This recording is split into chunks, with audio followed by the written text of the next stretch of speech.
അവൻ്റെ കുരിശ് പരാജയത്തിൻ്റെ അടയാളമേ ആയിരുന്നില്ല. പാപത്തെയും മരണത്തെയും കീഴ്പ്പെടുത്തിയവൻ്റെ സിംഹാസനമായിരുന്നു അത്. അവനെ അടിച്ചു തകർത്ത ചാട്ട ചോരച്ചായം പൂശിയതാണ് നമ്മൾ കണ്ടത്. എന്നാൽ അത് അവനെ രാജകീയ പട്ടുടുപ്പിക്കുകയായിരുന്നു എന്ന് ആരറിഞ്ഞു? മുൾമുടിയും മുറിവുകളും ആ രാജകീയ പ്രൗഢിയുടെ അടയാളങ്ങളായിരുന്നു.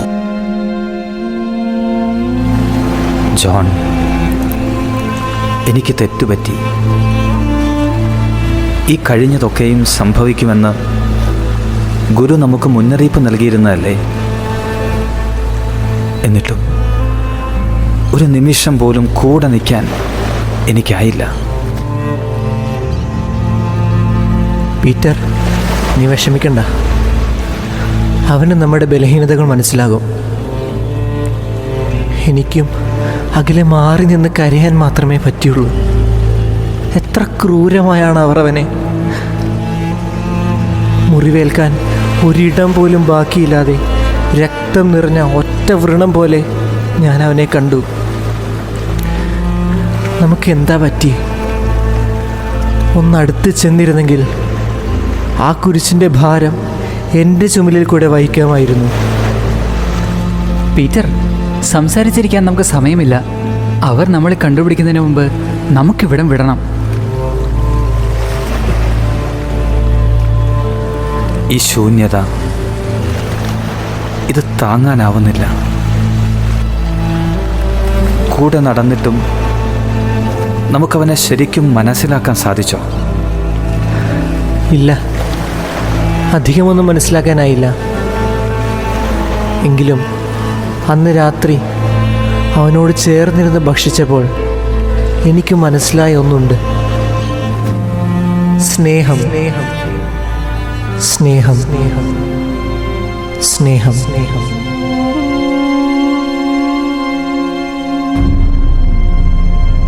ഇതാ ആ മനുഷ്യൻ. നമ്മുടെ അതിക്രമങ്ങൾക്ക് വേണ്ടി അവൻ മുറിവേൽപ്പിക്കപ്പെട്ടു. നമ്മുടെ അകൃത്യങ്ങൾക്ക് വേണ്ടി ക്ഷതമേൽപ്പിക്കപ്പെട്ടു. അവൻ്റെ ക്ഷതങ്ങളാൽ നാം സൗഖ്യം പ്രാപിച്ചു.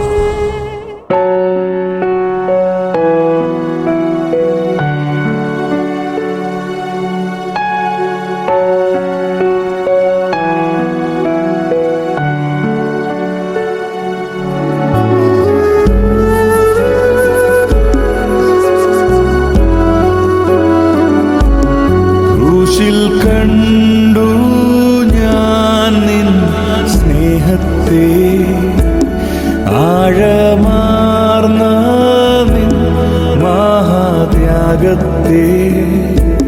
ക്രൂശിൽ കണ്ടു ഞാൻ നിൻ സ്നേഹത്തെ, ആഴമാർന്ന നിൻ മഹാത്യാഗത്തെ. പകരം എന്തു നൽകും ഞാനിനി? ഹൃദയം പൂർണ്ണമായി നൽകും നാഥനേ. പകരം എന്തു നൽകും ഞാനിനി? ഹൃദയം പൂർണ്ണമായി നൽകും നാഥനേ.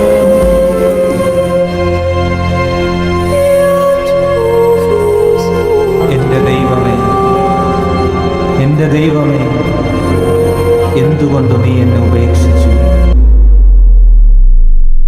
3 മണിവരെ ഭൂമിയിലെങ്ങും അന്ധകാരമായിരുന്നു. ദേവാലയത്തിലെ തിരശ്ശീല നടുവേ കീറിപ്പോയി. ഭൂമി ഇളകി, പാറകൾ പിളർന്നു, പ്രേതാലയങ്ങൾ തുറക്കപ്പെട്ടു. ശതാധിപൻ ഇതെല്ലാം കണ്ട് ദൈവത്തെ സ്തുതിച്ചുകൊണ്ട്, ഈ മനുഷ്യൻ യഥാർത്ഥത്തിൽ നീതിമാനായിരുന്നു എന്ന് വിളിച്ചു പറഞ്ഞു. കണ്ടു നിന്നിരുന്നവർ മാറത്തടിച്ചുകൊണ്ട് മടങ്ങിപ്പോയി.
മറിയം മഗ്ദലന അവൻ്റെ കല്ലറയിൽ കാവലിരിക്കുകയാണ്. അവൾ എന്തിനാണ് കരയുന്നത്? അവൾ ആരെയാണ് തിരയുന്നത്? സങ്കടരാത്രികൾക്ക് അവസാനമേകി പ്രതീക്ഷയുടെ പൊൻപുലരി കാണാൻ നാമും അതിനുത്തരം കണ്ടെത്തണം.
സ്ത്രീയെ, എന്തിനാണ് നീ കരയുന്നത്?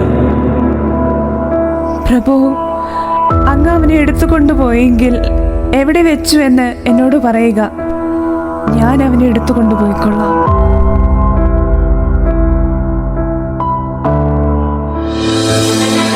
മറിയം, പ്രഭുനി,